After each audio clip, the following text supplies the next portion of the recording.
Hi, my name is Jennifer. Welcome back to my channel. These are my favourite books of the year so far. So these are not books that were necessarily published in 2022, but they're books that I have read this year. I think there's only one book on this list that was published in 2022. There are 8 books on this list because I've given 5 books 5 stars and 3 books 4.5 stars, and then I've given a whole load of books 4 stars, but I'm not going to try and whittle them down. So we're just sticking with a top 8. In at number 8 is the only YA on this list, The Passing Playbook by Isaac Fitzsimons. We follow Spencer, who is a teenage boy who is trans. He has just started at a new school because he was having problems at his last school, and we see him trying to fit in. He wants to join the soccer club. His parents are reluctant for him to do so because they are worried that will force him to come out. And yeah, it's about him settling into his new school. There's a love story in there. It looks at themes of gender, sexuality, allyship and religion, and I thought it was brilliant. In at number 7 is a classic novel, Maurice by Ian Forster. So this is about a young man, Maurice, who sort of comes to understand his own sexuality. We see him at university, we see him developing a relationship with another man. I thought it was a really wonderful book, great characters, really well written, and definitely a book I'll revisit in years to come. At number 6 is a reread, and this is The Night Watch by Sarah Waters. So I really enjoyed this reread. Possibly more than on the first read actually. The Night Watch is set in London in the Second World War, and we follow 4 main characters. The book is told sort of backwards in time, so it goes back I think from 1947 to 1941. So we follow these 4 main characters and we see them living through the war, the impact that the war has on their lives and their relationships. I think it's interesting in terms of the way that the story's told, because we see the characters as the book opens, and then it's only as we chart back through previous years that we come to understand how they've ended up where they are. The characters are great. I love Sarah Waters' writing, and it was a brilliant reread. At number 5 is the only other reread on this list, and that's The Behaviour of Moths by Poppy Adams. It's also published as The Sister, I believe. So out of all the books on this list, I think The Behaviour of Moths is the most me book. We follow 2 sisters, so one of whom is the main character, who still lives in the house where she grew up, where she lived with her family. The sisters are both elderly. So main character lives by herself. She's a lepidopterist, so she studies moths. There's a lot of moth information in the book, which is actually quite interesting. And she has been estranged from her sister for many, many years. Her sister comes to stay with her and secrets come out.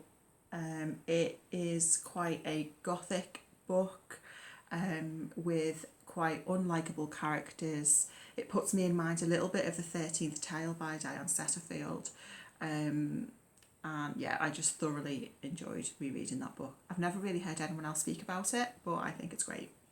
In at number 4 is The Reluctant Fundamentalist by Mohsin Hamid. So this is a book that I read for my library book group, and it was a real surprise to me because I wasn't expecting to love it as much as I did.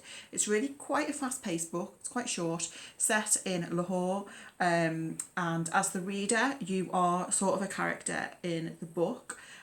So you are sitting outside a cafe and this stranger comes over, sits down and starts talking to you and telling you his life story.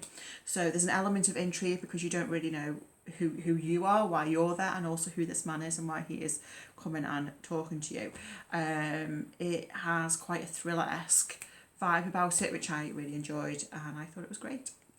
At number 3, the only book of this list, I think, which was published this year, Our Wives Under the Sea by Julia Armfield. In this book we follow 2 women who are married, and one of them has just returned from a deep sea mission, and she has come back different. She's changed. We hear from her wife's perspective as she is trying to understand what's happened to her wife, why she's changed, and we also hear from the wife who's been on the mission, we hear what happened at that time on that mission, sort of how it went wrong and things. This again is quite a gothic novel. It's quite unusual, and I loved the writing. I thought the characters were great, and I loved the way that the book went. It takes some slightly unusual turns, but yeah, I loved it. In at number 2 is Detransition Baby by Torrey Peters. In this book we have 3 main characters who are figuring out their relationships and deciding whether or not they want to raise a child together. There are several queer characters in the book. I had been a little bit nervous about reading it because obviously it's a book that's had a lot of hype previously, but I was surprised by how much I really enjoyed it. I thought it was great. I thought it was plotted really well. I thought it was very well written as well, and I thought it explored sort of themes of identity, sexuality, parenthood, in a really interesting way. So I loved it. And at number 1, my favourite book of the year so far is Animal by Taddeo. This is a novel which largely looks at sexual violence, and specifically that perpetrated by men against women. We follow our main character Joan. It has quite a shocking opening. Joan's in a restaurant and a man enters the restaurant to find her there and shoots himself in front of her. We see Joan going on a journey trying to track down someone who we're not sure who it is that she is trying to track down. It has quite an interesting narrative voice in that it is written to you, and it's only as we go through the story that we come to understand who you is. It is quite a difficult book to read in many ways, and it is quite disturbing, but I also found it very moving in parts. I thought it was a very realistic portrayal of what it can be like to be a woman, and it also looks at female friendships as well. So yeah, I thought it was a really great book. I've recently read Taddeo's short story collection Ghost Lover, which again I thoroughly enjoyed. It looks at sort of similar themes.